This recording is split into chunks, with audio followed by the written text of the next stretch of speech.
Bonjour à toutes, bonjour à tous. Voilà, je vous propose qu'on commence ce webinaire. Nous sommes vraiment ravis de vous accueillir aussi nombreux. Nous avons organisé ce webinaire en clôture d'un projet qui s'intitule, comme vous le voyez à l'écran, les modalités de mobilité douce pour l'inclusion numérique. Ce projet, juste pour rappel, a été déployé dans le cadre d'un appel à manifestation d'intérêt qui s'appelle Outiller la médiation numérique, appel à manifestation d'intérêt qui a été diffusé par l'ANCT. Quand je dis que nous sommes ravis de vous accueillir, je parle voilà, au nom de notre consortium, lorsque nous avons candidaté à cet AMI. Je parle d'une équipe née il y a un peu plus de 2 ans déjà. Donc, à mes côtés aujourd'hui, je vous présente l'équipe. Guillaume Lahoz, qui est responsable innovation et développement au réseau PIMS Médiation. Emmanuelle Annex Dao, directrice du PIMS Médiation de Rennes. Olivier Dourte, directeur du PIMS Médiation de Bordeaux. Jérémy Chazot, directeur du GLEAM PIMS Médiation Mayenne-Sarthe. Yvon Carle, directeur du service médiation sociale de la MCS ADAPT 13. Et nous avons aussi le plaisir d'accueillir Estelle Pata de la NCT et Jean-Pierre Papin de Nouvelle Marche. Nous avons construit ce webinaire en 3 temps. D'abord, une présentation du projet. Ensuite, Jean-Pierre Papin du cabinet Nouvelle Marge interviendra et partagera avec vous les principaux résultats de l'évaluation de ce projet.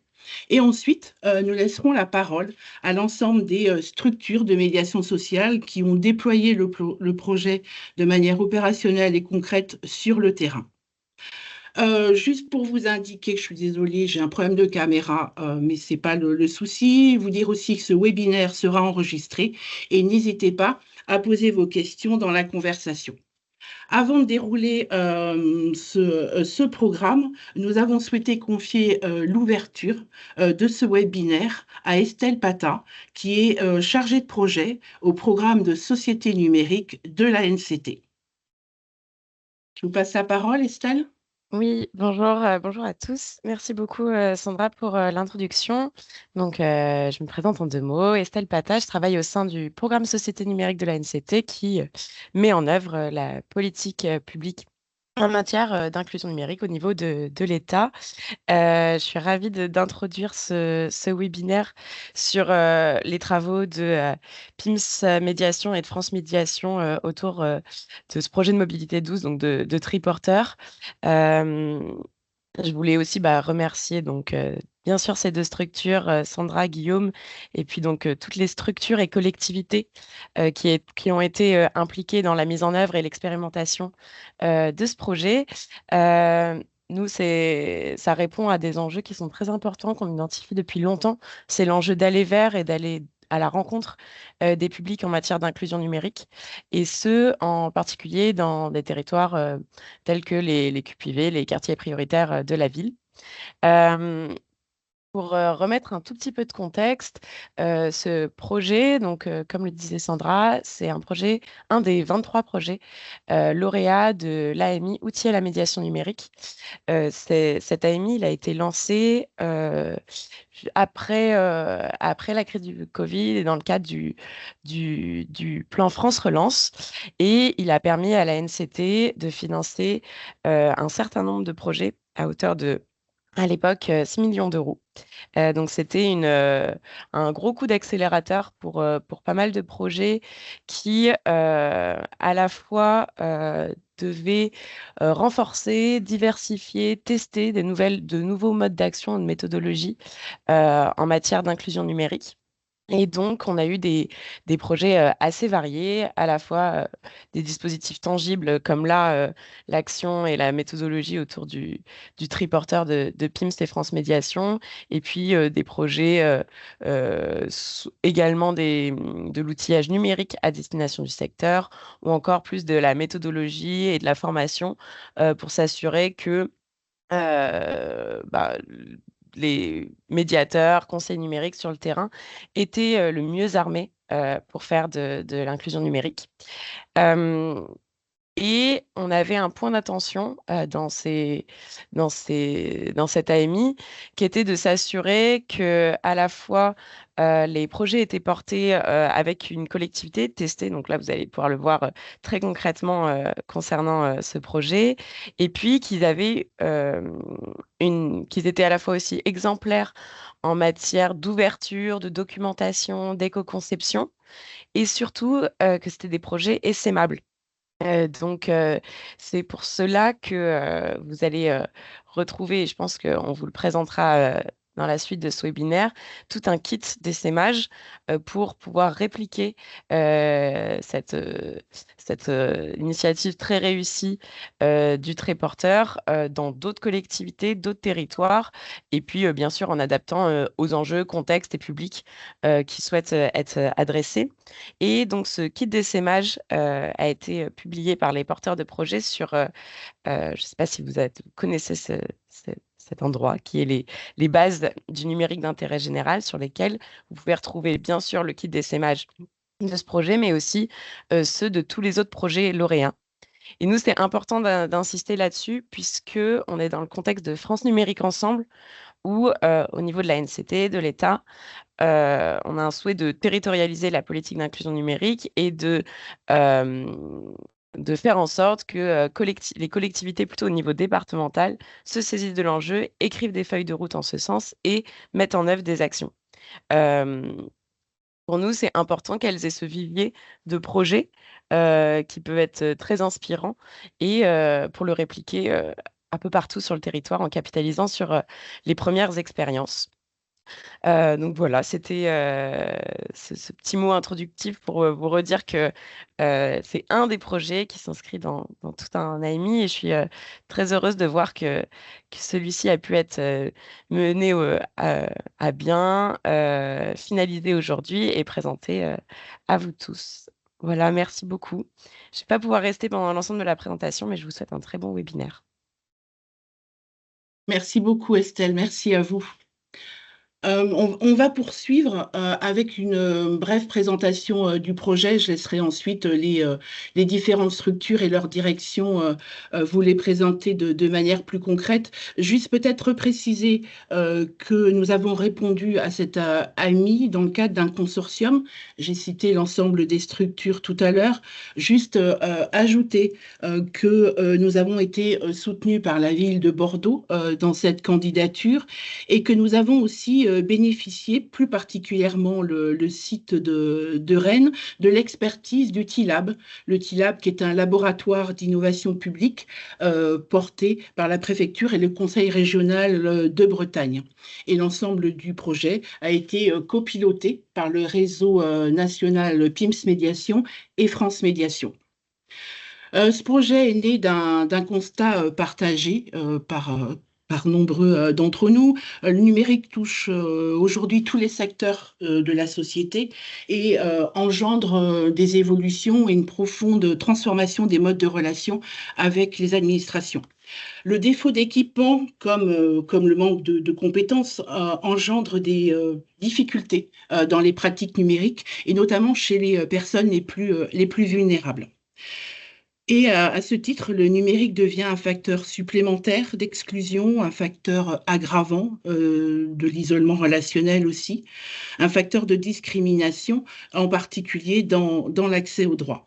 Et ce constat fait que les besoins d'accompagnement et d'assistance augmentent autant qu'ils se diversifient aussi.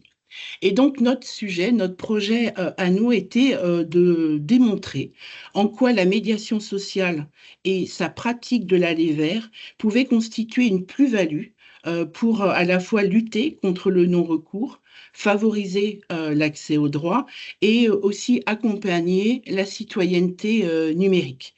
Et ce, avec l'appui d'une solution mobile facilement mobilisable, déployable sur un espace pour constituer en quelques minutes une forme d'espace de médiation.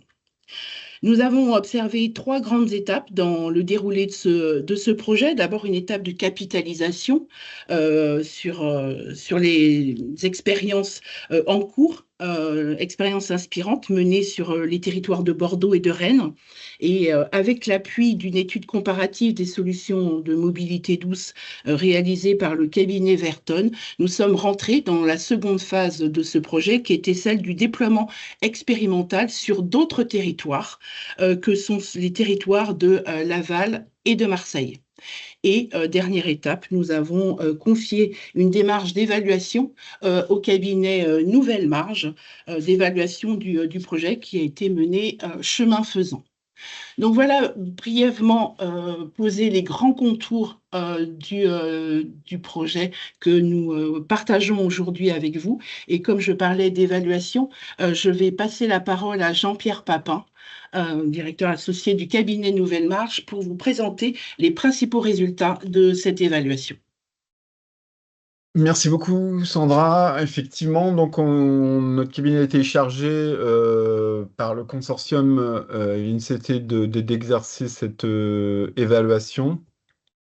Donc l'idée, c'était de voir les apports sur la médiation numérique de ce dispositif, mais aussi de structurer et d'alimenter le système d'essaimage, notamment par le kit d'essaimage ou tout le partage d'expérience. Donc moi, je vais aller assez vite pour donner la place et la parole au site. Donc mon intervention est en deux temps, en quelques points structurant d'apport du système de médiation identifié par l'évaluation, et un deuxième temps qui va être assez court lui aussi, effectivement, sur les points à prendre en compte issus de cette évaluation dans les systèmes d'essaimage.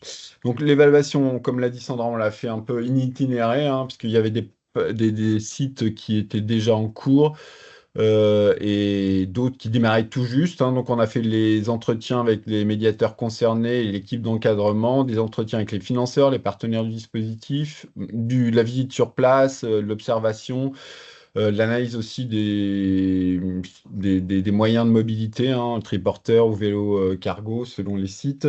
Des entretiens avec les bénéficiaires et puis tous les bilans et tous les outils de reporting qui avaient pu être développés sur les territoires. L'idée, c'était d'avoir une vision un peu complète sur ces 4 sites d'expérimentation que sont Laval, Bordeaux, Marseille et Rennes. Donc, premier point, donc c'est la slide suivante. Guillaume, je ne sais pas si qui est là. Effectivement, donc premier point, c'est ce qui est assez structurant dans ce qui a été mis en œuvre, c'est vraiment un renouvellement de la démarche d'aller vers et d'innovation sur cette pratique. Alors, ça s'est traduit de 3 façons. Donc, l'appréhension nouvelle de l'espace public. Donc, on arrive avec un triporteur ou une organisation de mobilité. Donc, on s'empare un peu différemment que le fait la médiation habituellement de l'espace public. Donc, ça, c'est vraiment un point de renouvellement qui a été pensé par les équipes. On va sur des nouveaux lieux aussi, qui ne sont pas forcément travaillés, entre guillemets, ou mis en œuvre donc par les équipes de médiation. Ça va être des marchés, des sorties de métro, des universités, voilà, des lycées. Il y a pas mal de lieux qui ont pu être expérimentés. Et puis l'approche renouvelée de l'interpellation lui-même du public, ce qui est vraiment important et intéressant dans cette expérimentation et dans le dispositif, c'est l'effet qu'on pourrait baptiser de façon un peu communication waouh, c'est-à-dire qu'on arrive avec un nouveau moyen et sur un territoire qui n'a pas l'habitude d'en voir forcément. Donc l'effet d'interpellation et donc d'approche différente de cet aller vers le public est là aussi un point pratique et positif mis en avant par cette évaluation dans le dispositif sur les 4 sites. L'autre marqueur, voilà, ça, donc renouvellement des pratiques d'aller vers, 2, des thèmes appréhendés assez larges, avec une forte agilité. Donc, il y a l'accès au droit et au numérique. Donc ça, évidemment, c'était très attendu, donc avec des spécificités d'actualité. Ça, c'est un des points d'agilité importants aussi à souligner sur le dispositif, c'est son adaptivité vis-à-vis de points. Par exemple, là, on a, dans la période qui était celle de l'évaluation et de la mise en place du déploiement de l'expérimentation. Il y avait le lancement des chèques énergie, des chèques carburant, donc là, qui était notamment un point d'usage du numérique, hein, puisque beaucoup de ces chèques par essence étaient dématérialisés. Donc, les équipes se sont pas mal déployées sur ce thème, ce type de thème, mais après, de façon plus générale, hein, le CAF, impôts, France Travail, donc tout ce qui nécessite voilà, l'accès du droit via le numérique. Le deuxième thème le plus abordé, ça a été le numérique lui-même, hein, et les réseaux sociaux, donc tout ce qui relève de la e-réputation, du cyberharcèlement, les usages du mail, la sécurité, voilà, comment on appréhende mieux euh, en termes d'accès ou l'univers numérique, mais aussi comment on le pilote mieux, entre guillemets, sur tout ce qui relève des alertes sur ouais, sa réputation, toutes les certaines dérives hein, des réseaux sociaux que vous connaissez très bien.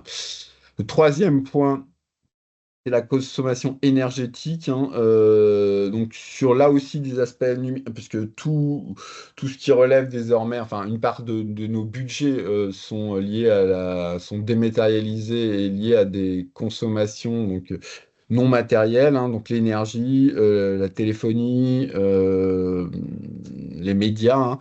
Et donc là, c'est des interventions plutôt sur ces points-là, tarification, usage, encore une fois.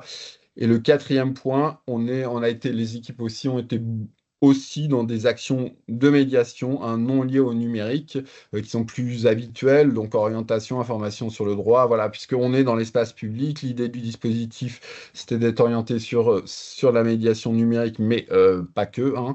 Et donc, du coup, on est sur de la médiation classique, mais avec des renouvellements aussi, peut-être des publics qui peuvent venir, voilà. 4 points, donc, sur les thèmes principaux appréhendés vis-à-vis de ce dispositif déployé sur ces 4 sites d'expérimentation. Le cinquième point, le troisième point, pardon, c'est le partenariat, hein. Ça a été important, un partenariat a été fortement renouvelé, donc je ne vais pas rentrer dans les détails, il y a du partenariat territorial avec les acteurs publics, mairies, notamment, ou agglomérations, etc., associations, bien évidemment.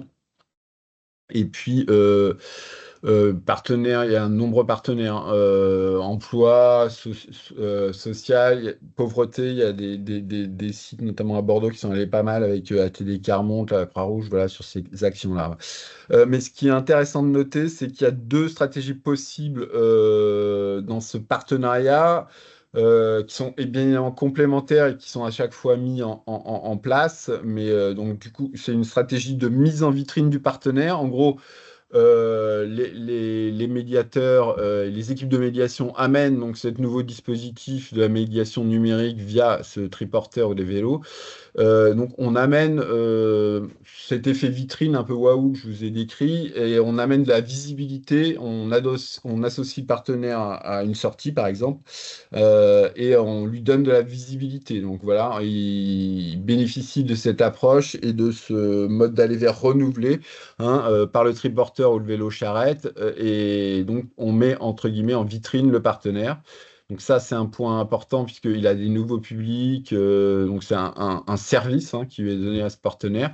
L'autre, c'est la stratégie inversée, c'est l'action de médiation elle-même qui bénéficie du partenaire, c'est ce que j'appelais un peu l'effet coucou, elle s'adosse, ça a bien fonctionné à un événement organisé par un des partenaires, qui peut être un événement culturel, qui peut être un événement sportif ou même dédié, ça arrive, sur le numérique. Et c'est le vélo triporteur qui vient s'insérer là et bénéficie du flux généré pour adresser son propre message et ses propres services au public qui fréquente ces événements. Donc ça, il y a 2 stratégies possibles qu'il convient de mettre à chaque fois, je pense, un peu en place hein, selon les besoins et la stratégie locale du territoire. le Voilà. Le ciblage des publics, ouais. On a été sur l'expérimentation, c'était une demande de la NCT et de l'AMI, hein, globalement. C'était vraiment d'être centré sur les QPV. Ça a été quasiment 100% au moins des sites visés, hein.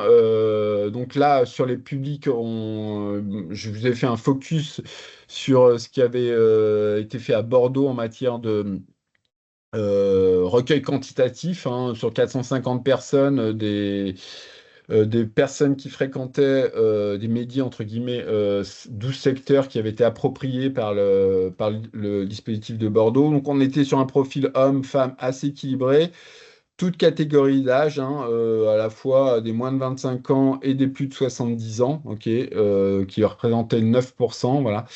Euh, Si certains avaient des accès au numérique, difficultés d'accès au numérique, c'était pas tout le monde, hein, bien évidemment. Donc il y en avait 25% qui avaient des accès quand même difficiles, qui n'avaient pas Internet à leur domicile. Et pour les personnes qui étaient équipées, on n'était pas sur une fluidité parfaite non plus, puisque certains utilisaient des Wi-Fi autres, hein, que les leurs, du public, des associations, des cybercafés, etc. Les équipements des principaux, hein, c'est vraiment ça qu'il faut avoir en tête, c'est le smartphone, hein, 80% de la population, de toute façon, c'était là, on est à 90, la population est équipée, hein. Le premier lieu d'entrée du jeune, comme l'adulte désormais, c'est le smartphone, donc bien, bien au-delà de la tablette et de l'ordinateur. Et les freins rencontrés assez divers, hein. On est sur de la protection de la vie privée, des usages, beaucoup, la lenteur du débit, éventuellement les coûts de service. Voilà, c'est assez polymorphe, hein, en termes de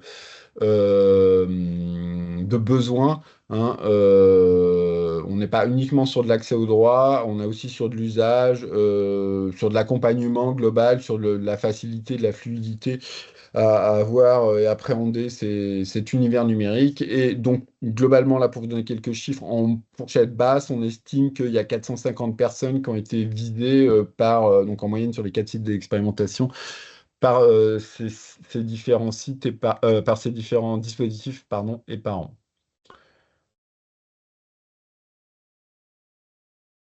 Donc voilà, en point d'intention, sur l'évaluation qui peut être injectée dans l'essaimage, hein. Donc, je pense que si vous-même, puisque c'est plutôt à des futurs utilisateurs, entre guillemets, de ce dispositif qu'on s'adresse ici, c'est en temps 1 vraiment structurer une stratégie territoriale de déploiement du dispositif. Ça veut dire quoi? Qu'il faut cartographier des lieux de sortie possibles. Ils sont assez larges, hein. Mais voilà, se mettre en place sur une cartographie un peu à tester, hein. Il y a une grande période de test, hein. Moi, je pense qu'il faut un an et demi avant d'être vraiment calé. Donc, on fait une première cartographie des lieux et des partenariats possibles, et puis de priorisation des publics, hein, QPV, bien sûr, famille, seniors, et idéalement, vous essayez de les traduire un peu en objectifs, hein, à qui vous adressez, soit en part, voilà, pour savoir si vous y arrivez ou pas. Mais l'intérêt, voilà, c'est partir sur une carte des partenaires, des territoires à tester et des publics, voilà, et puis de rester un peu agile sur cette période de test d'un an. Euh, et, hum, et surtout, c'est point 2, de structurer un outil de reporting et suivi au service à la fois de stratégie et de cette période d'essaimage et de test, hein, d'essaimage interne. Voilà. Donc, c'est quoi donc, à chaque sortie, l'idée, c'est de remettre en place un outil de reporting et donc de quantifier, de retranscrire un peu à qui on s'est adressé, combien de temps a duré la sortie, c'était quoi le thème, c'était quoi le partenaire, c'était quoi le nombre de médiateurs qui ont participé et le type de médiation réalisée, et surtout d'avoir un recueil qualitatif de la sortie. Qu'est-ce qui a fonctionné, qu'est-ce qui a moins fonctionné? Parce qu'au début, c'est normal, vous allez tâtonner. Donc, mais par contre, il faut bien mettre ça au point pour recueillir et faire des points réguliers de débriefing, hein, tous les 3 mois, je pense, qui vous vont permettre de réajuster un peu votre stratégie de sortie, de public ou de partenariat. En matière de sortie, ce qu'on vous conseille, c'est l'adossement à des systèmes de flux, hein, c'est-à-dire euh, ça peut être des événements, des bouches de métro, du marché. L'idée, c'est vraiment de s'adosser à des passages forts. Le deuxième, c'est la récurrence, c'est-à-dire que si vous allez dans un quartier, il y a besoin d'installer le dispositif, hein, donc dans le décor, de le mettre dans les études du quartier. Donc, il faut revenir le même jour, à la même heure, si c'est possible, assez régulièrement. Comme ça, on sait qu'on est là, le bouche à oreille peut commencer à fonctionner. Et donc, du coup, ça draine les publics. L'événementiel, c'est important, hein. On est dans un système d'événementialisation un tout petit peu aussi, hein, du territoire. Donc, se greffer dans l'événement, voilà, XY, fête de quartier, quinzaine de lutte contre l'harcèlement scolaire, etc. C'est intéressant. Et puis aussi, en matière de sortie, bien prendre en compte les aléas climatiques, hein. On est à l'extérieur, donc ça conditionne fortement le temps de la médiation, la durée. Donc ça peut être sur des histoires, l'hiver, la pluie, voilà, s'abriter. La chaleur constitue aussi l'été un point d'aléa climatique. Donc il faut des systèmes un peu de protection, soit du vélo, soit qu'on puisse le mettre à l'abri. Voilà, ça, c'est des points, parce qu'il y a des sorties qui sont assez souvent annulées. Donc voilà, c'est à prendre en compte sur ces aspects climatiques et météorologiques. Pardon. Le dernier point, c'est la mobilité en lui-même, hein, triporteur, vélo cargo, charrette, ça, donc le collectif a bien progressé sur ces points-là. Donc, il faut quand même du matériel de bonne gamme, hein, voilà, donc c'est assez cher, hein. Il faut être en capacité de monter des pentes, voilà, de transporter du matériel. Il faut des batteries longue durée. Il faut intégrer du Wi-Fi aussi. Surtout penser à un espace de stockage, parce que ça, du coup, on apprend en faisant, mais voilà, il y a des sujets de stockage. La réparation, voilà, coût de réparation, coût d'entretien, personne ne sont responsables de ça, c'est important à prendre en compte. Soigner l'habillage, hein, vraiment, encore une fois, il y a un côté événementialisation qui fait partie de l'expériment, enfin, du dispositif, qui est important à prendre en compte. Donc, qu'est-ce qu'on communique, comment, voilà, des petits noms ont été donnés sur les sites à ces vélos, hein, donc ça en fait partie. L'affichage, les flyers, et puis former les utilisateurs, puisque manier ces outils, mais je pense qu'ils vous le rediront, de mobilité n'est pas si évident que ça, hein, voilà. Donc il y a des sujets de sécurité, des sujets d'enthousiasme à le faire aussi, des sujets de capacité, donc il y a des petites formations, voilà. Sur les principaux points d'attention, voilà, sur l'essaimage. Et en synthèse, hein, voilà, moi je pense que les points clés à retenir si vous devez développer ce dispositif, c'est un, vous avez un temps d'expérimentation, lieu, thème, public, voilà. Deux, il faut vraiment prendre appui, les partenaires, le territoire, bien évidemment, mais les partenaires, voir comment, je vous dis sur 2 stratégies possibles, mais il y en a certainement d'autres. Est-ce on les associe sur un effet vitrine ou au contraire, on s'adosse à ces flux? Thématiser, c'est important d'avoir des actions un peu thématiques ou testées, voilà, et d'actualité. Ouais. On a le côté chaque énergie a bien fonctionné puisqu'on a été dans un temps d'actualité. Donc, comment on s'adosse aussi aux besoins de l'actualité du territoire. Quatrième point, c'est mettre en service. Voilà, faut vraiment être aussi dans l'idée d'être un peu prestataire de services de médiation. Donc, comment on se met voilà, ce nouvel équipement au service d'autres, hein, d'une ville, d'un territoire, d'un partenaire, d'un événement, et puis s'adapter. Voilà. Donc, il y a un fort effet expérimentation, s'adapter qui nécessite un fort effet de suivi. C'est-à-dire qu'il faut que vous soyez vraiment attentif la façon dont vous faites l'évaluation du reporting, ça vous aidera dans votre stratégie plus globale et bien évidemment habituellement auprès de vos financeurs et de vos partenaires. Voilà assez rapidement les points un peu forts dans l'objectif de vous aider dans ces issues de l'évaluation et pour les SMH. Merci beaucoup, Jean-Pierre. Merci pour cette présentation des principaux résultats de l'évaluation. N'hésitez pas à poser vos questions dans l'espace conversation. Je vous propose maintenant d'ouvrir la première des deux séquences consacrées à des retours d'expérience. La première séquence sera consacrée à deux thématiques. La première, c'est préparer la sortie de la solution mobile. Et la seconde, c'est la mobilisation des équipes, médiateurs sociaux et autres membres de l'équipe. Pour la première thématique, je vais passer la parole à Yvon Carlet, directeur du service de médiation sociale à MCS ADAP 13, qui va nous partager une bonne pratique mise en place sur le territoire de Marseille pour adapter au mieux, au plus, le dispositif aux besoins du territoire. Yvon? Oui, bonjour à toutes et tous. Donc, je vais vous présenter rapidement la structure dans laquelle je travaille. C'est le groupe ADAP 13, c'est un groupe associatif sur Marseille et les Bouches-du-Rhône qui représente à peu près 800 personnes dans plusieurs secteurs, que ce soit la prévention spécialisée, prévention par le sport, les MENA, l'AMO et la médiation sociale. Donc, dans ce groupe associatif, il y a l'association MCS, Association de médiation et de cohésion sociale, qui représente 200 personnes sur le département des Bouches-du-Rhône.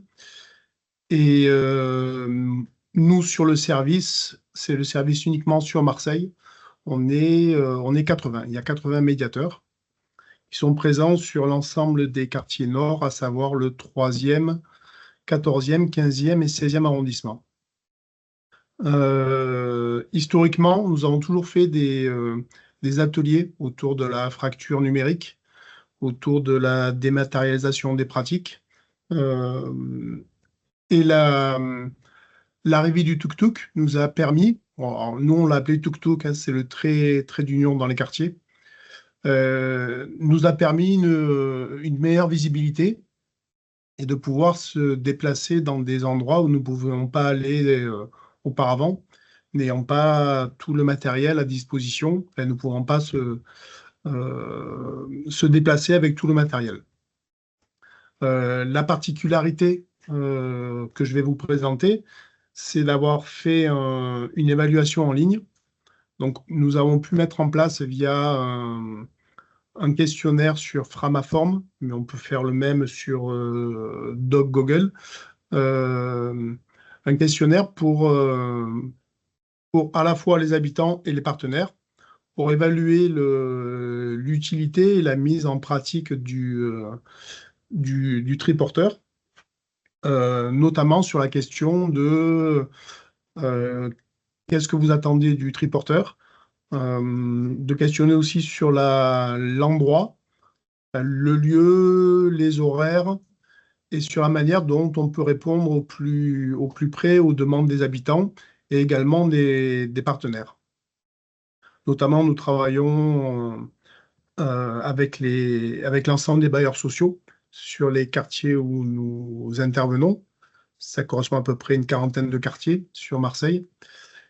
Et les dernières années, la pratique, notamment des bailleurs sociaux, a été d'avoir des applications numériques pour traiter leur relation avec leurs clients, et notamment sur la question du paiement des loyers. Et nous nous sommes aperçus très rapidement que demander à des personnes éloignées du numérique ou des personnes âgées de télécharger une application pour régler justement son loyer était très, très compliqué, voire impossible. Et nous avions commencé à développer des ateliers dans ce sens-là notamment. Et le triporteur nous permet d'avoir une meilleure visibilité, de pouvoir transporter une table, de quoi faire un café, de pouvoir brancher notre matériel informatique également.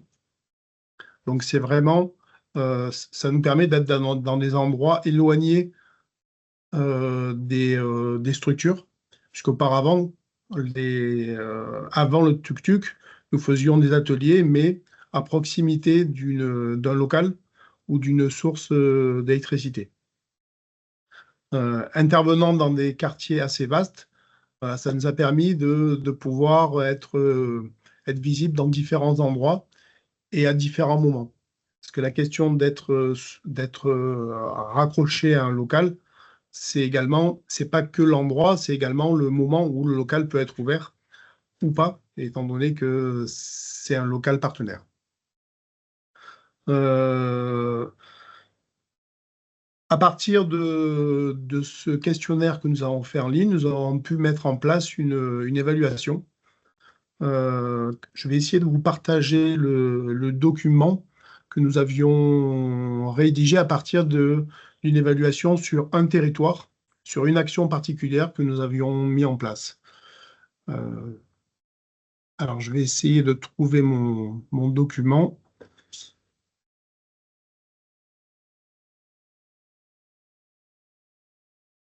Si je ne sais pas si j'ai compris comment on partage un document.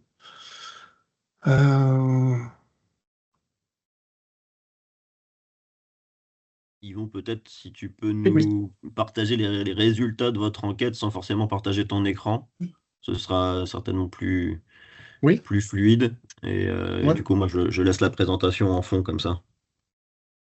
D'accord. OK. Merci. Donc, on s'est aperçu, notamment sur la question de comment avez-vous connu le triporteur. La majorité des personnes ont répondu qu'il avait connu parce qu'il l'avait vu passer. Donc, ça renforce la question de la visibilité, justement.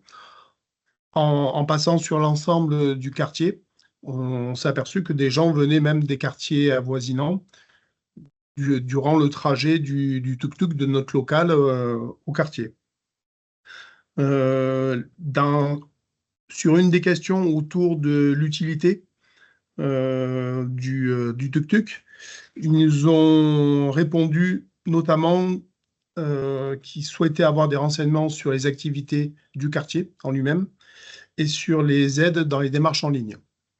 Et notamment, plus précisément, dans les démarches en ligne, c'était les démarches autour de l'application de France Travail, d'accéder à la CAF et au compte retraite, en plus de l'application de chaque bailleur.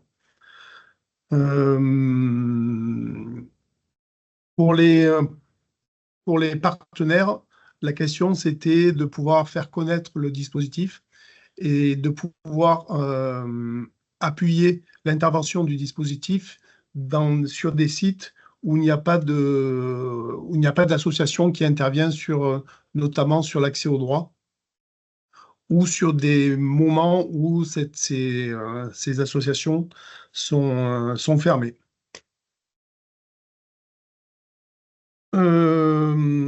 Et globalement, sur la réponse par rapport aux attentes, par rapport à qu'est-ce que vous attendiez du triporteur, la majorité ont répondu que c'était une bonne entrée pour pouvoir répondre à leurs demandes, notamment en matière d'accès au numérique. La plupart des habitants sur ce type de quartier, en tout cas que nous rencontrons, ont des difficultés avec leur téléphone. Ils n'ont pas tous encore des smartphones ou des connexions Internet. Et ça répond globalement à cette demande, ne pouvant pas toujours être reçu sur les associations qui proposent de l'accès au numérique et de l'accompagnement au numérique. Il y a encore sur Marseille peu d'associations qui proposent des créneaux.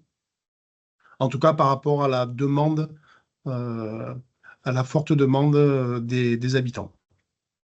Voilà à peu près comme sur ce questionnaire. Alors, il y avait plein d'autres questions, mais je ne vais pas rentrer dans tous les détails parce qu'il y avait des questions autour de d'où venez-vous, la tranche d'âge, votre quartier de vie.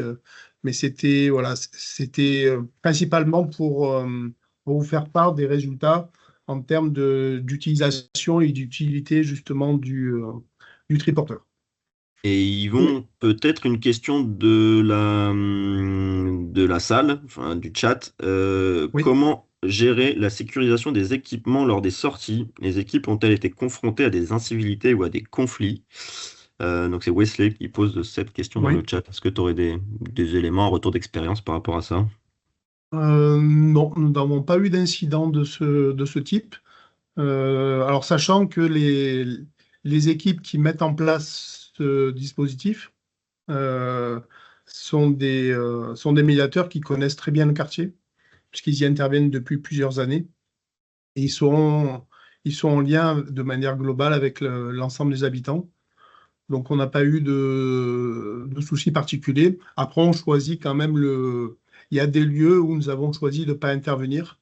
Je pense notamment à la cité de la Castellane, qui est fortement empreinte des réseaux illicites et qui sont plutôt agressifs, quel que soit le moment de la journée, sur des interventions sociales. Donc, il y a quand même quelques choix il y a quand même quelques sites, en tout cas quelques endroits dans chaque quartier où nous savons que c'est compliqué de le mettre en place. Merci Yvon. Oui. Merci Yvon. Merci. Je vous propose, j'ai juste une petite question, Yvon. Ce questionnaire, il est administré à quelle fréquence? On le met en place à chaque sortie. Et après, on fait un bilan mensuel. On fait un bilan global mensuel de l'ensemble des sorties. Et après, on le décline par secteur également. Merci. Merci Yvon. Je vais passer la parole à Jérémy Chazot, qui est directeur Gléam PIMS Médiation Mayenne-Sarthe, sur le sujet de la mobilisation des médiateurs sociaux et des autres professionnels. Quelle complémentarité, quelle articulation et quelle plus-value? Bonjour à tous. Donc Jérémy Chazot, directeur du Gléam PIMS Médiation Mayenne-Sarthe, association loi 1901, qui déploie depuis 1996 des actions de médiation et depuis de nombreuses années déjà des actions de médiation numérique. Via cette AMI, nous déployons notre triporteur Panda pour point d'accompagnement numérique aux démarches administratives. L'idée pour nous, à travers cet outil, est vraiment d'associer trois fondements majeurs que sont l'aller vers les publics, le faire avec les publics et favoriser l'autonomie progressive des publics. C'est-à-dire qu'à travers notre Panda, l'idée, c'est vraiment pas de répondre ou de faire la démarche à l'instant T pour soulager un usager, mais vraiment de susciter l'intérêt chez l'usager pour une autonomie progressive en matière d'utilisation des outils numériques.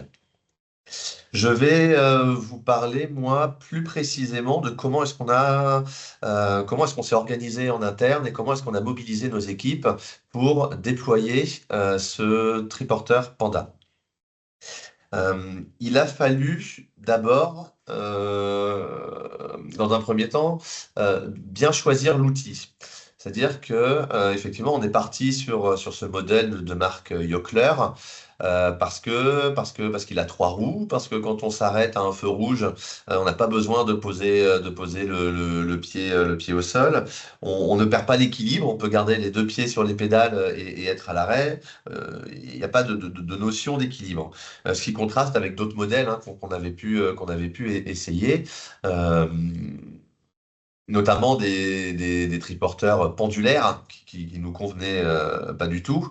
Et, et le fait d'avoir choisi le triporteur Yockler, pardon, ça déjà, dans un premier temps, ça contribue grandement à l'aisance des médiateurs qui l'utilisent au quotidien et à leur sentiment de sécurité aussi à l'utilisation du triporteur. Effectivement, d'une manière générale, tous les médiateurs ne sont pas forcément à l'aise pour utiliser le triporteur. Alors si en plus on rajoutait des contraintes liées à l'équilibre, par exemple. Enfin, en tout cas, ce n'était pas le but. Il a fallu également travailler avec les équipes sur cette nouvelle méthodologie d'approche des publics, bien que d'une manière générale, l'aller vers, c'est notre cœur de métier. Donc aller vers des publics n'a jamais été une contrainte en soi et ne l'est pas plus avec le triporteur. Cependant, aller vers les publics sur le sujet du numérique, là, c'était quelque chose de nouveau pour le coup.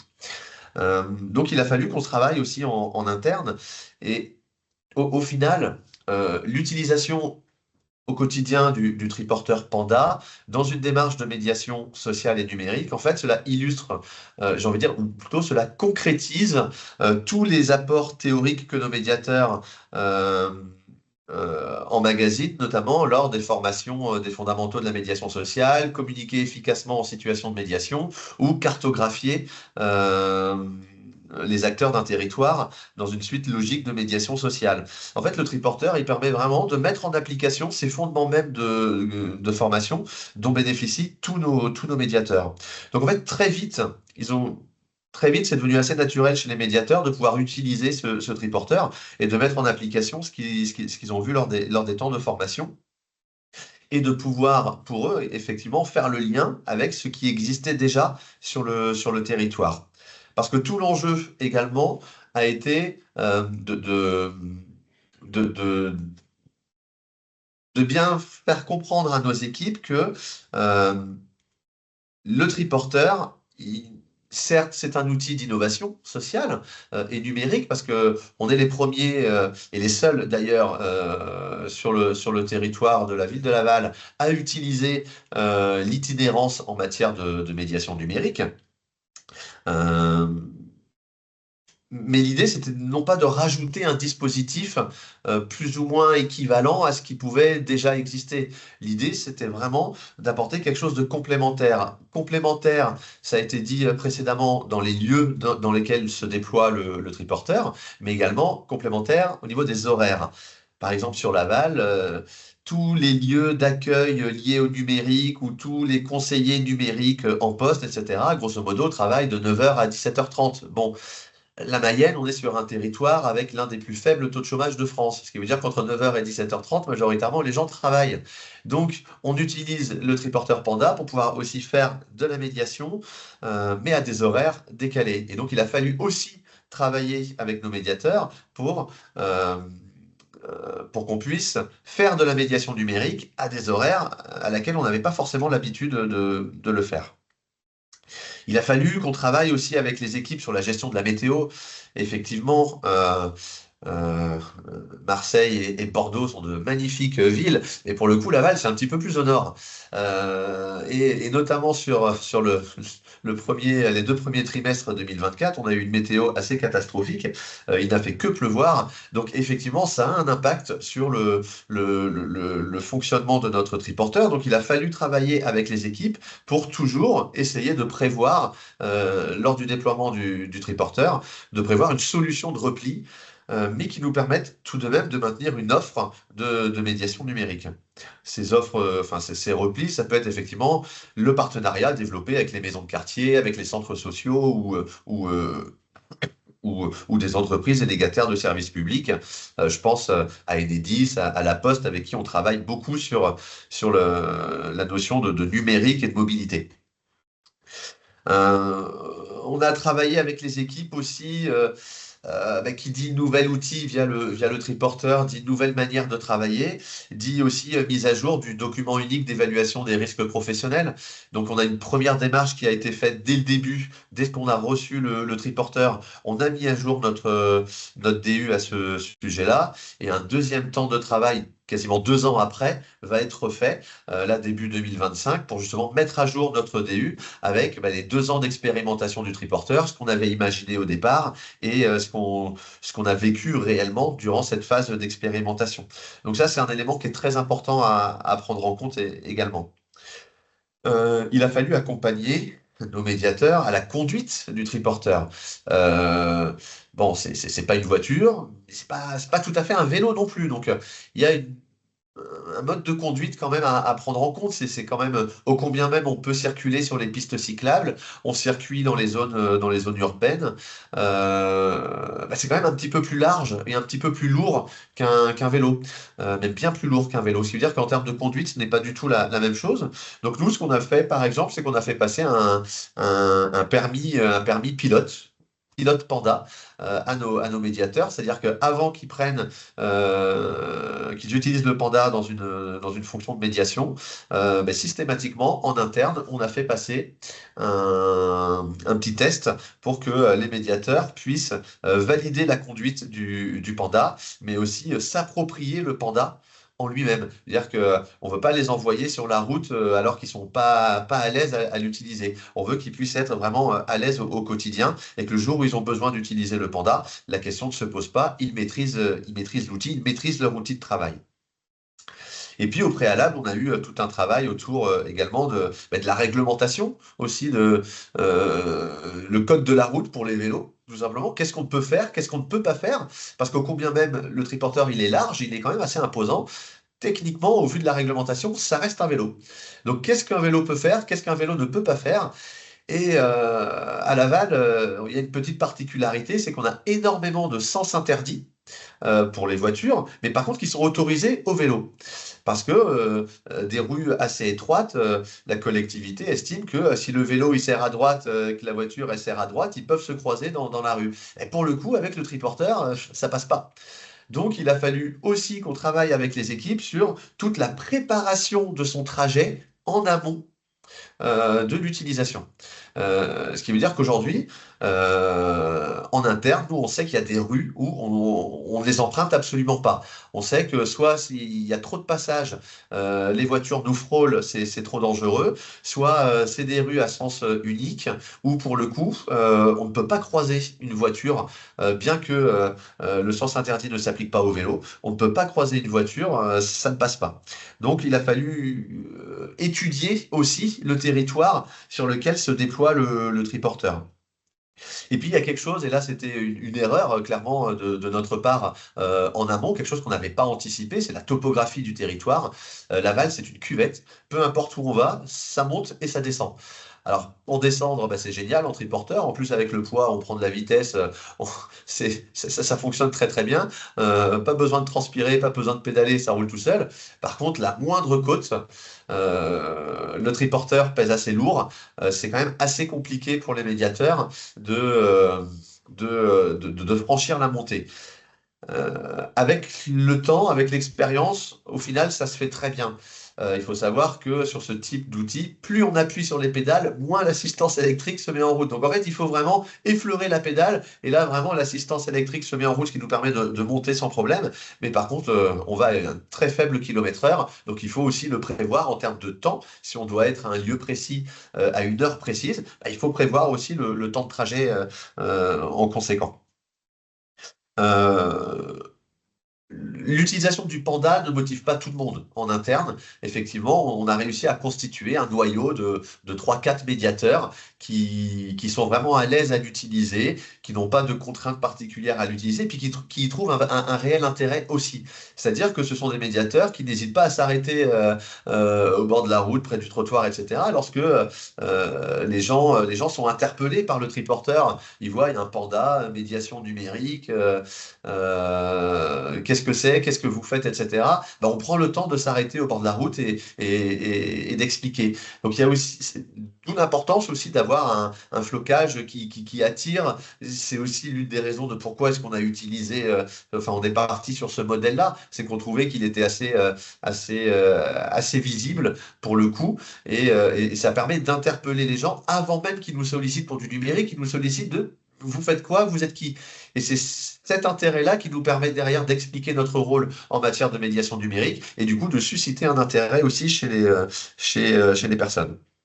Bon, il a fallu travailler avec les équipes aussi, et on continue encore au quotidien à nous équiper. Voilà, il faut avoir une pompe à proximité, un antivol assez conséquent quand même, pour ne pas se faire voler le vélo. Il faut trouver un endroit pour le stationner lors des animations, mais aussi lorsqu'il ne sert pas. Il faut des locaux qui permettent un garage ou un local dans lequel on puisse rentrer le triporteur pour le stocker. Et Jérémy, peut-être sur la question du Oui. stationnement, en lien avec une question dans la conversation, est-ce qu'il y a besoin d'autorisations particulières, d'autorisations administratives pour circuler sur la voie publique et pour stationner dans l'espace public, justement, quand on fait une sortie avec un dispositif de mobilité douce? Alors, j'ai envie de dire oui et non, tout dépend de où est-ce qu'on se met. Par exemple, avec le triporteur, nous, on est très présent sur les quartiers prioritaires et les espaces publics n'ont pas tous été rétrocédés à la collectivité, donc ils appartiennent aux bailleurs. Et comme on a déjà des conventions de partenariat, nous, avec les bailleurs, on sait où se mettre sans avoir besoin d'obtenir d'autorisation au préalable. Ensuite, quand on est plutôt en centre-ville, là sur l'espace public, effectivement, alors le triporteur reste un vélo. Donc si on est juste, entre guillemets, on pose le triporteur et puis le médiateur autour de son triporteur circule ou les médiateurs circulent pour discuter avec le public, etc., etc. Là, on ne fait pas forcément de demande d'autorisation au préalable. Par contre, dès qu'on commence à installer une table, le barnum, on l'a dit tout à l'heure, en fonction de la météo, des chaleurs, ou tout simplement pour s'approprier un petit peu plus l'espace et être un peu plus visible et marquer un petit peu plus notre présence. On peut aussi sortir un barnum qui rentre dans le triporteur. Hein. C'est aussi ça l'intérêt d'avoir un grand espace de rangement comme celui-là. Il rentre dans le triporteur. Là, oui, pour le coup, réglementairement parlant, en fonction des collectivités, il faut une autorisation au préalable pour s'installer sur l'espace public.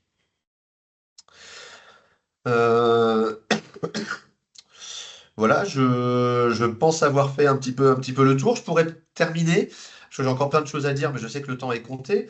Je pourrais terminer qu'après 2 ans d'expérimentation, on est très content de notre triporteur, mais si on venait aujourd'hui à refaire cette expérimentation, je pense qu'on ne partirait pas sur cet outil-là. On ne partirait pas sur le modèle Yockler, qui est très bien pour ranger beaucoup de matériel, un barnum, etc., mais qui, à l'utilisation au quotidien, génère quand même pas mal de contraintes de par son poids et de par sa taille. Je pense qu'on partirait peut-être, je ne veux pas faire de pub, hein, c'est pas l'idée, mais sur des vélos type un peu des long tail comme chez Decathlon par exemple, mais de travailler avec une entreprise locale qui nous permettrait d'enlever les sièges à l'arrière et d'avoir plutôt une boîte de rangement dans laquelle on viendrait mettre effectivement nos tablettes, nos smartphones, le petit scanner, le petit partage de connexion qu'on propose.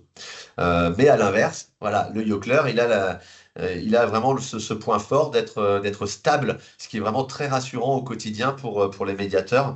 Et puis il est imposant, ce qui fait aussi que les voitures, elles prennent aussi un petit peu plus de pincettes pour nous doubler ou quand elles sont à côté de nous, parce que pour le coup, on n'est pas aussi fin et aussi petit qu'un vélo. On prend de la place, ça veut dire qu'on s'impose aussi dans la rue, et ça, c'est très important. Et je pourrais Voilà, je vais conclure là-dessus en disant que le triporteur Panda, en tout cas au local, il a fait des petits, il a suscité des idées. Pour info, au Gléam, on a investi récemment dans une voiture, une Fiat Panda, qu'on a logotypé Panda également, et on va reproduire ce schéma de mobilité, d'aller vers les publics en matière de médiation numérique, mais à la maille départementale cette fois-ci. Merci Jérémy. Merci beaucoup, Jérémy, pour cette intervention qui aborde nombreux sujets qui traversent à la fois la gestion des ressources humaines et les aspects techniques logistiques de la solution mobile. Je vous propose que nous passions à la deuxième séquence consacrée à ces retours d'expérience pour aborder deux sujets en lien avec la coopération avec les partenaires et ensuite le second sujet sur la captation des publics à qui est destiné ce dispositif. Concernant la coopération des partenaires, je vais laisser la parole à Olivier Dourte, directeur PIMS Médiation Bordeaux.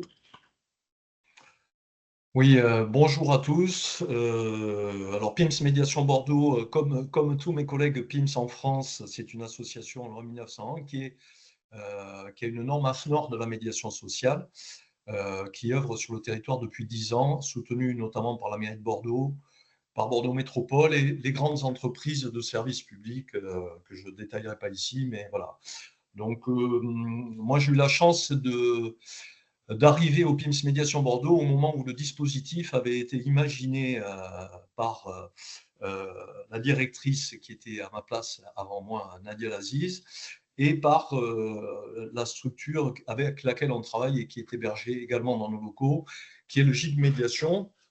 Donc l'outil qu'on a initié, donc on l'a appelé triporteur connecté. Pourquoi? Parce qu'il est connecté effectivement au Wi-Fi, donc ça nous permet de faire la médiation numérique sur l'espace public, mais il est aussi connecté avec les habitants et les partenaires avec qui on travaille.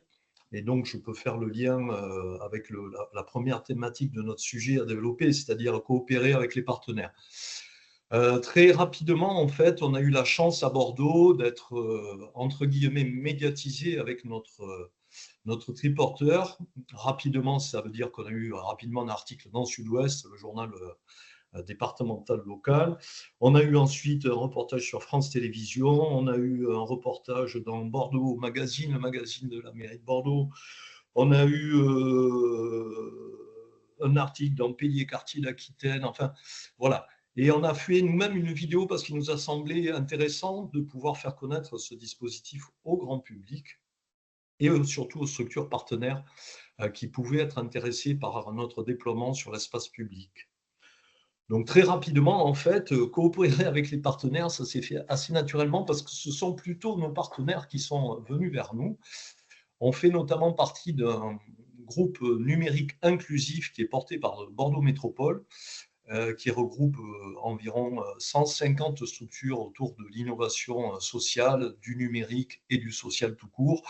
Et donc là aussi, on a pu présenter notre dispositif rapidement, ce qui fait qu'on a été rapidement coopté par des associations ou des collectivités locales qui nous ont demandé de pouvoir participer à nos sorties sur l'espace public.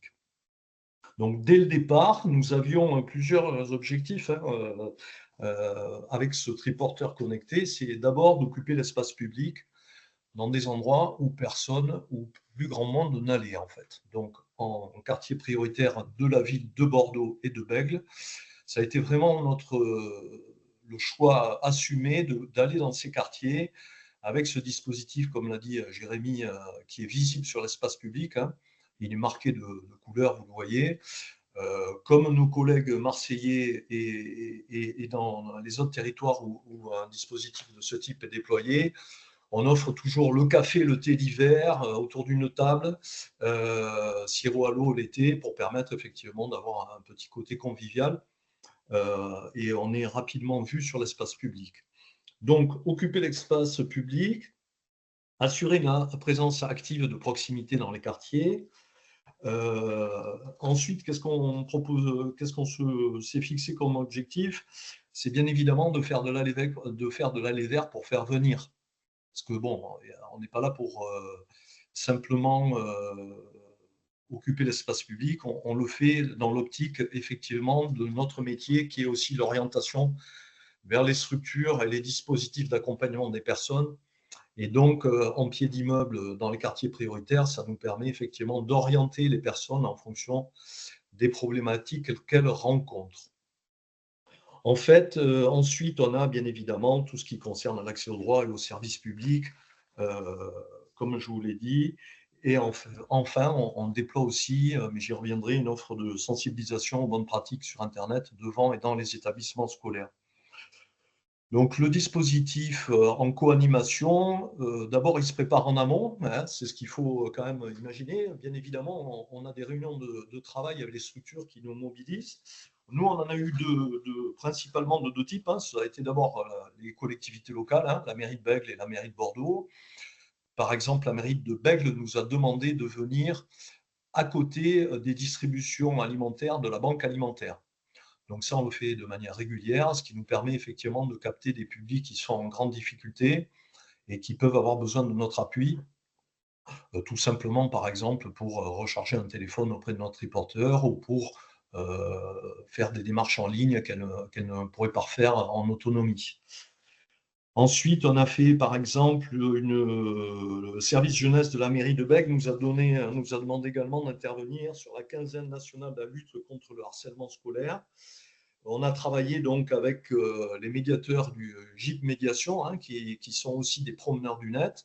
Donc, on travaille en co-animation avec ces médiateurs de rue qui connaissent les structures, le territoire et l'allée vert. Voilà, ils nous ont formés, hein, très clairement, ils nous ont formés à l'allée vert. Et donc, nous avons pu effectivement occuper l'espace public et notamment aller à la rencontre des lycéens, des collégiens et aussi des familles devant les établissements scolaires.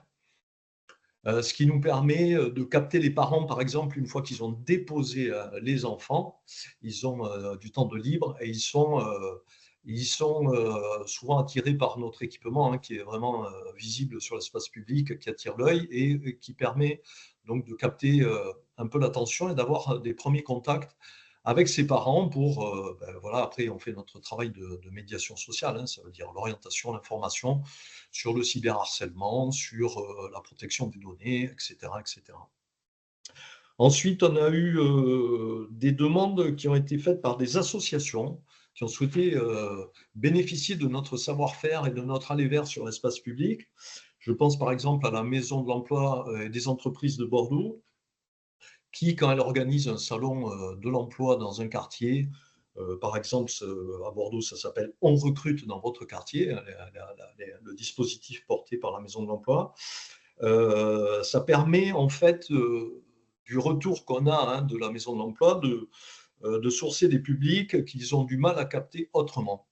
Ça veut dire qu'ils viennent avec nous, on est complémentaires, nous on peut renseigner sur l'accès au droit, sur les dispositifs de formation numérique par exemple, et eux, ils font entre guillemets leur pub avec des flyers sur l'espace public à nos côtés pour pouvoir faire la valorisation de l'opération autour du salon de l'emploi qu'ils organisent.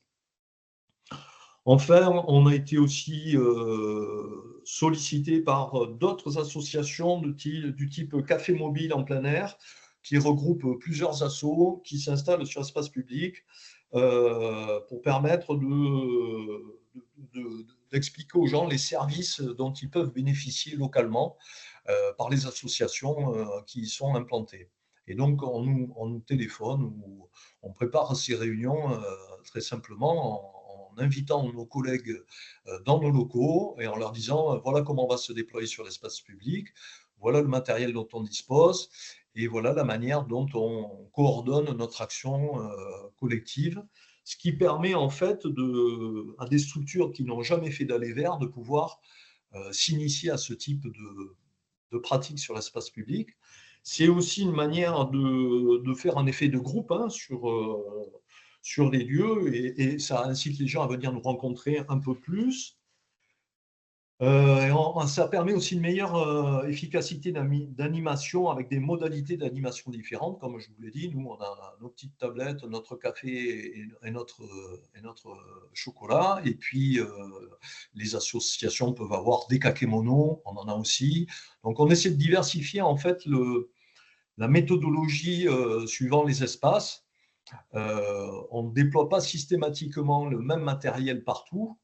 Et on vient en complémentarité de ce qui peut être fait par d'autres collectivités, d'autres structures. Ce qui permet aussi, la coopérer avec des partenaires, c'est aussi leur permettre à eux de valoriser leur action auprès des usagers. Alors nous, on fait très attention à la communication, mais c'est vrai que ça nous permet de présenter sur les réseaux sociaux nos actions en faveur des quartiers prioritaires, en faveur des lycéens ou des collégiens sur l'espace public. Qu'est-ce que je peux vous dire d'autre sur l'intervention dans tous les espaces? Alors c'est vrai que nous, on a réfléchi, donc on intervient en pied d'immeuble dans les quartiers prioritaires. On intervient aussi sur des marchés dans des quartiers. On intervient devant ou dans des établissements scolaires. Il y a également des établissements scolaires qui ont souhaité qu'on rentre à l'intérieur de l'établissement pour des questions aussi de sécurité. Au moment des pauses méridiennes, par exemple, ce qui nous permet en fait très rapidement d'être visible, puisque notre téléporteur avec nos kakémonos attire les jeunes et nous permettent de discuter avec eux de manière un peu informelle et de faire le lien avec les médiateurs du Gilles Médiation, promeneurs du net, qui peuvent les renseigner beaucoup plus discrètement et de gré à gré, je dirais, par la suite, et qui leur permet de créer un lien de confiance. Mais on fait aussi des permanences, on a pu le faire devant la gare de Bordeaux. Alors là, je reviens sur ce que disait Jérémy, on a une obligation d'autorisation à demander devant à la SNCF. C'est le seul endroit où on a eu des soucis d'installation. Partout ailleurs, on n'a eu aucun problème.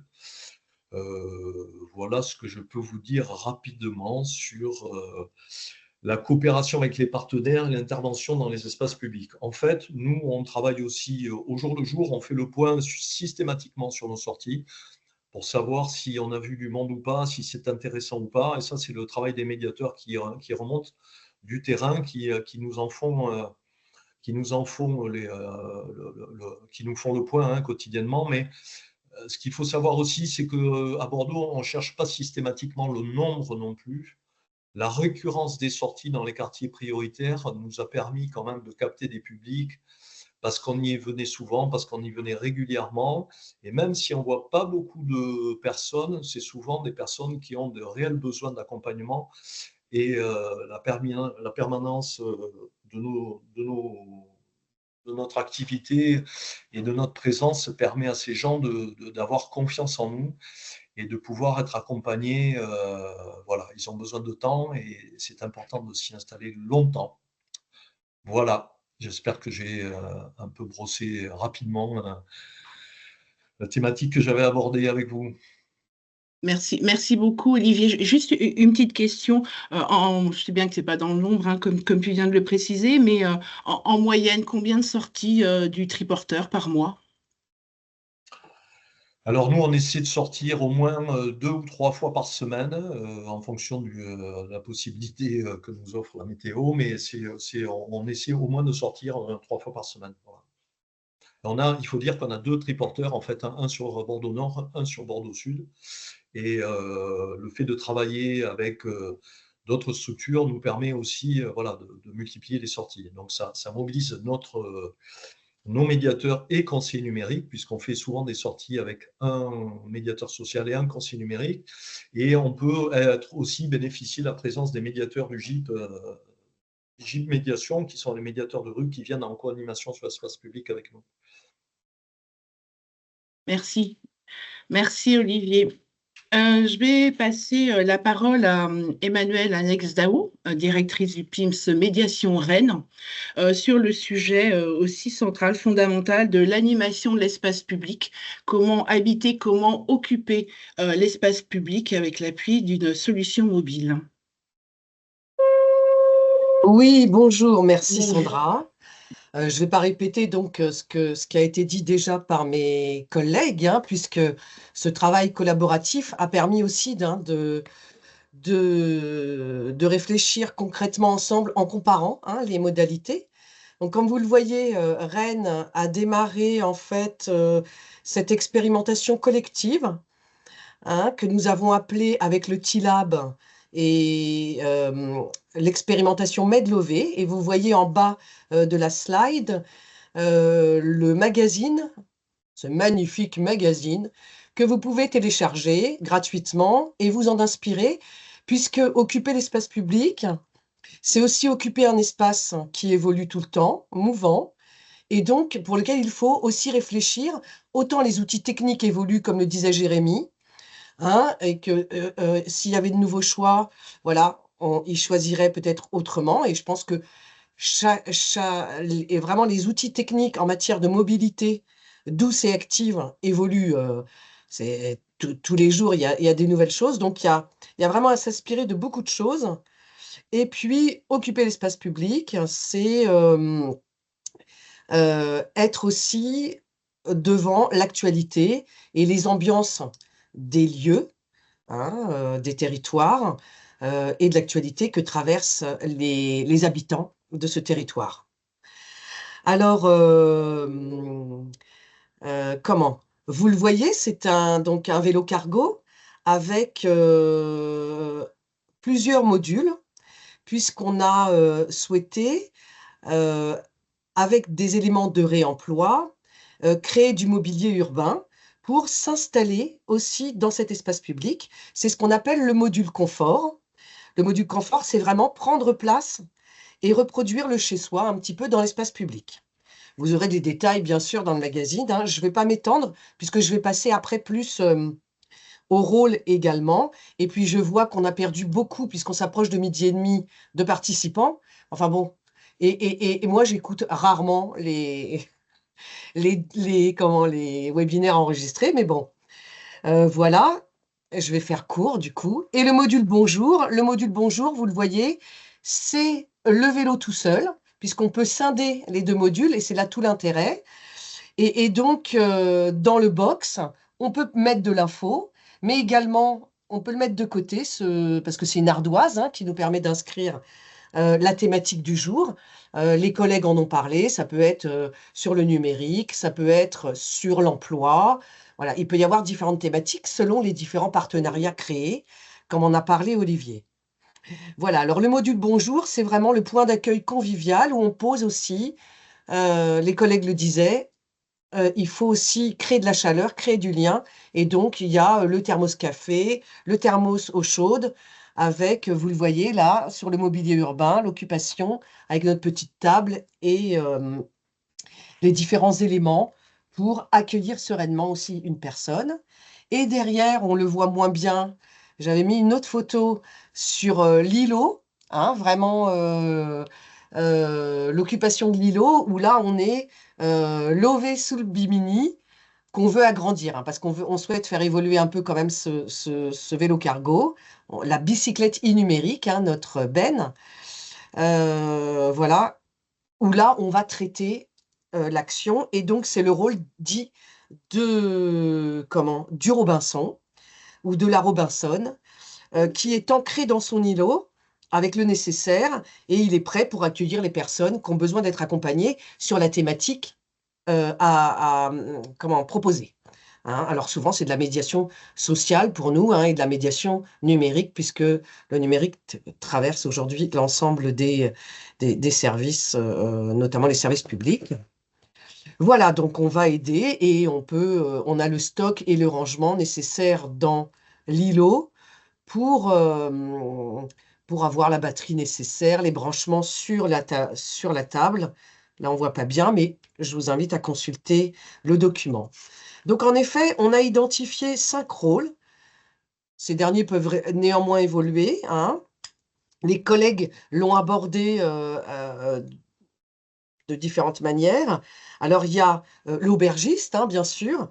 Donc, c'est le bout en train, hein, qui va. Alors, ça demande d'être plusieurs, hein, en effet, même si, quelque part, on peut avoir ces différents rôles dans le temps d'action. Mais c'est vrai que le mieux, c'est, selon l'espace public qu'on occupe, d'être pour, au mieux, dans une action partenariale, 4 ou 5 personnes. Donc 5 rôles, l'aubergiste, donc c'est le bout en train qui propose vraiment ce premier accueil, hein, de manière, conviviale et cette première écoute pour filtrer, le besoin, orienter vers, le Robinson, c'est-à-dire le médiateur ou la médiatrice, hein, qui propose, l'accompagnement, mais aussi qui va aider à résoudre un problème simple. Voilà. Il y a le pêcheur enfin le pêcheur qui vraiment, est doté d'une patience et d'un bon sens relationnel parce qu'il est pas loin de l'îlot, hein, et il va lui hameçonner le passant et créer un premier contact, les inviter, à faire un tour, sur l'îlot où, voilà, il y a aussi une première écoute, bien évidemment, du pêcheur. Il y a la mouette, hein. La mouette, c'est vraiment, le bon signe pour le marin, hein. On est des Bretons, donc quand on voit, la mouette, ça veut dire que la terre n'est jamais loin et donc le but, c'est vraiment d'informer les passants qu'un îlot de médiation numérique et sociale est à proximité et de répondre à leurs questionnements, voilà, de les aider. Voilà, mais en même temps, ça va permettre de créer des liens aussi, hein, avec les partenaires du territoire et par exemple, je ne sais pas, le labo médical et donc des gens qui ont besoin d'un appui pour les prises de rendez-vous sur Doctolib, hein. On le sait, c'est quand même compliqué, enfin ça peut l'être.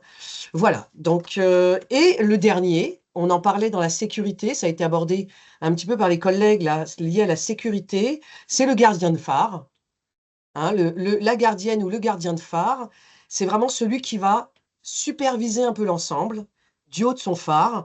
Il va veiller que l'équipe se porte bien, parce que l'espace public, ben oui, il y a des événements qui peuvent se passer, voilà, dans l'espace public. Et donc, il va avoir cette vue 360 qui va lui permettre également voilà, de veiller à chacun. S'il fait chaud, apporter un petit verre d'eau aux collègues qui est en train de s'épuiser sous le bimini ou qui est pas assez grand là et qui prend un peu trop le soleil. Voilà, il va anticiper des situations inconfortables et il va agir, quoi, en gros, hein, pour faire court. Voilà, que vous dire d'autre? Occuper l'espace public, c'est vraiment se réinventer aussi chaque jour. C'est former et débriefer, hein, comme le disaient les collègues. En effet, parce que c'est pas être simple, c'est sortir de sa zone de confort, en effet. C'est pas mal comme, à Marseille de pouvoir mettre éventuellement des personnes qui connaissent bien le lieu, mais nous, on a choisi d'expérimenter des nouveaux lieux, donc de pouvoir être un peu partout et pas alors plutôt dans les QPV, bien évidemment, les quartiers prioritaires, mais pas seulement. Voilà, donc c'est bien de s'adosser, comme le disait, Jérémy de Laval, s'adosser à des structures en dur, fixes. Pourquoi? Parce qu'en effet, nous, dans notre coin, eh ben, on est plus au nord, on est plus à l'ouest. Avec les changements climatiques, il va pleuvoir de plus en plus. Et donc, il y a un moment où il faut le bien-être aussi, hein, des professionnels et donc de pouvoir se rabattre, hein, sur une structure en dur. Voilà, je pense que je vais m'arrêter là. On arrive à 30, on est déjà plus qu'à 50, on a démarré à 70. Hein, je ne sais pas ce que vous en pensez, mais Merci. je vous invite à lire le kit aussi qui va vous être présenté dans la continuité là du du du webinaire. Merci, Merci, Emmanuel. merci Emmanuel. Effectivement, vu l'heure, sans transition, Guillaume, je te passe la parole pour conclure ce webinaire. Oui, merci à tous pour vos témoignages déjà et pour votre implication sur toutes les structures locales là, dans cette expérimentation. Merci pour votre attention à tous les participants. Alors, en guise de conclusion rapide, 3 enseignements principaux. Retenir que aller vers, c'est d'abord une question de posture professionnelle, enfin en tout cas de posture d'accompagnement, et que ça nécessite des compétences spécifiques, d'où la coopération importante et la complémentarité aussi entre médiation sociale et médiation numérique. C'est hyper intéressant. L'outil, on va dire, de mobilité ne suffit pas à faire de l'aller vers. Voilà, il y a vraiment tout un tas de choses à mettre autour du dispositif pour que ça fonctionne. En tout cas, ces dispositifs, c'est des dispositifs donc, qui invitent à la coopération. On l'a vu à travers les témoignages de la coopération avec des partenaires locaux, notamment pour occuper l'espace public à plusieurs. C'est difficile de sortir à 5 personnes d'une même structure, mais en coopération avec d'autres, ça devient plus intéressant. Et comme le disait Marseille aussi, Yvon de Marseille, c'est l'occasion aussi de coopérer, de renforcer nos liens avec les habitants, avec les publics eux-mêmes, en les faisant participer justement à la vie de ce dispositif de mobilité. En termes d'évaluation, retenir que en fait, ces dispositifs, c'est une réelle plus-value pour la détection des publics spécifiques, et notamment les publics les plus isolés. Vous l'aurez compris, c'est plutôt une solution adaptée au milieu urbain. Et on parle souvent du aller vers comme une solution pour le dernier kilomètre, pour aller plus loin que les structures existantes. Là, c'est vraiment des solutions pour aller à la rencontre des personnes dans les premiers mètres, voilà, dans la ville. Ils peuvent passer devant des locaux fixes d'accompagnement tous les jours sans y rentrer. Et à quel moment on fait l'effort d'aller vers eux pour les rencontrer? Voilà, ces dispositifs-là, ils ont vraiment cette vocation-là, d'aller rencontrer les publics dans des contextes différents, dans des espaces différents, pour justement les ramener vers, après, les orienter vers d'autres acteurs. Pour poursuivre l'action, on identifie 3 enjeux. Donc déjà, la stabilité des ressources humaines. Il y a un vrai enjeu à mobiliser les équipes autour de ce genre de dispositif, à les préparer, à les rassurer, à les accompagner. C'est des pratiques aussi qui peuvent être nouvelles pour certaines structures. Donc il y a un vrai sujet là-dessus et vraiment du temps à prendre pour que ça fonctionne. Renforcer les coopérations opérationnelles, notamment avec les acteurs locaux pour inscrire le dispositif dans la durée et que ça n'arrive pas comme un cheveu sur la soupe sur un territoire, mais que ce soit vraiment approprié par l'ensemble de l'écosystème. Et bien sûr, un enjeu de pérennité financière sur le dispositif, en notant bien que on ne cherche pas à financer un dispositif de mobilité, mais on cherche à financer une action de médiation sociale et numérique sur une thématique particulière ou sur des thématiques particulières vers des publics qui s'appuient sur une solution de mobilité. Juste faire financer la solution de mobilité aujourd'hui, c'est compliqué. Il faut vraiment l'intégrer dans une action qui a une thématique et un public cible. Et vraiment, pour finir, on est très très heureux de vous partager donc, notre kit de déploiement qui est disponible dès maintenant sur les bases. Je vous ai mis le lien dans la conversation. On vous enverra à la suite de ce webinaire tous les documents, ressources, le replay, la présentation PowerPoint qui vous a été diffusée aujourd'hui. De toute façon, tout ce qu'on a fait dans le cadre de ce projet-là s'inscrit vraiment dans une volonté de produire des communs et donc de les partager, de les diffuser. Et on serait ravis de pouvoir continuer à échanger avec tous les territoires qui se lanceraient sur ce projet-là pour pouvoir vous accompagner, mais aussi bénéficier de vos retours d'expérience et continuer à faire évoluer cette démarche. Voilà, je vous remercie. Et puis Sandra, je te laisse le mot de conclusion. Qui sera le même que le tien, Guillaume. Merci beaucoup. Merci à l'ANCT de sa confiance. Merci à l'équipe du consortium. Voilà, j'étais ravie de partager cette aventure avec vous et pourvu qu'elle continue encore quelques temps. Merci aux médiatrices et aux médiateurs qui se sont impliqués dans ce projet.